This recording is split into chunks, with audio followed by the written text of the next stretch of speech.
次は2倍速です。Let's start 2 times normal speed accelerated.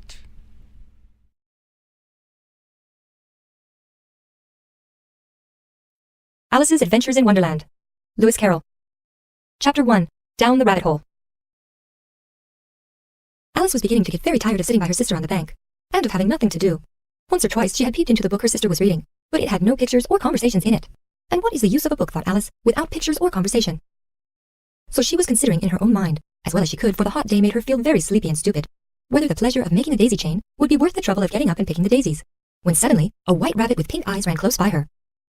There was nothing so very remarkable in that, nor did Alice think it so very much out of the way to hear the rabbit say to itself, oh dear, I shall be late."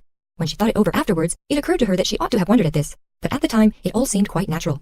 But when the rabbit actually took a watch out of its waistcoat pocket, and looked at it, and then hurried on, Alice started to her feet, for it flashed across her mind that she had never before seen a rabbit with either a waistcoat pocket, or a watch to take out of it. And burning with curiosity, she ran across the field after it, and fortunately, was just in time to see it pop down a large rabbit hole under the hedge. In another moment, down went Alice after it, never once considering how in the world she was to get out again. The rabbit hole went straight on like a tunnel for some way, and then dipped suddenly down, so suddenly that Alice had not a moment to think about stopping herself before she found herself falling down a very deep well.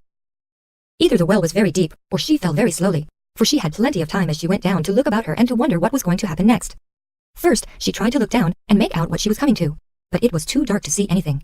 Then she looked at the sides of the well, and noticed that they were filled with cupboards and bookshelves. Here and there she saw maps and pictures hung upon pegs. She took down a jar from one of the shelves as she passed. It was labeled orange marmalade, but to her great disappointment, it was empty.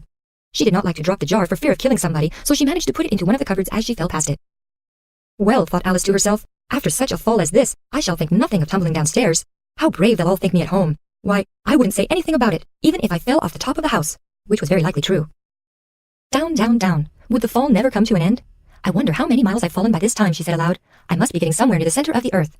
Let me see. That would be 4,000 miles down, I think. For you see, Alice had learnt several things of this sort in her lessons in the schoolroom, and though this was not a very good opportunity for showing off her knowledge, as there was no one to listen to her, still, it was good practice to say it over. Yes, that's about the right distance. But then I wonder what latitude or longitude I've got to. Alice had no idea what latitude was, or longitude either, but thought they were nice, grand words to say. Presently she began again. I wonder if I shall fall right through the earth. How funny it'll seem to come out among the people that walk with their heads downward. The antipathies, I think. She was rather glad there was no one listening this time, as it didn't sound at all the right word. But I shall have to ask them what the name of the country is, you know. Please, ma'am, is this New Zealand or Australia? And she tried to curtsy as she spoke. Fancy curtsying as you're falling through the air. Do you think you could manage it? And what an ignorant little girl she'll think me for asking. No, it'll never do to ask. Perhaps I shall see it written up somewhere. Down, down, down. There was nothing else to do, so Alice soon began talking again. Dinah will miss me very much tonight, I should think. Dinah was the cat. I hope they'll remember her saucer of milk at tea time. Dinah, my dear, I wish you were down here with me. There are no mice in the air, I'm afraid, but you might catch a bat, and that's very like a mouse, you know. But do cats eat bats, I wonder? And here Alice began to get rather sleepy, and went on saying to herself in a dreamy sort of way, do cats eat bats? Do cats eat bats? And sometimes, do bats eat cats? For you see, as she couldn't answer either question, it didn't much matter which way she put it. She felt that she was dozing off, and had just begun to dream that she was walking hand in hand with Dinah, and was saying to her, very earnestly, now Dinah, tell me the truth, did you ever eat a bat? When suddenly, thump, thump, down she came upon a heap of sticks and dry leaves, and the fall was over. Alice was not a bit hurt, and she jumped up onto her feet in a moment. She looked up, but it was all dark overhead. Before her was another long passage, and the white rabbit was still in sight, hurrying down it. There was not a moment to be lost. Away went Alice like the wind, and was just in time to hear it say, as it turned a corner, oh my ears and whiskers, how late it's getting. She was close behind it when she turned the corner, but the rabbit was no longer to be seen.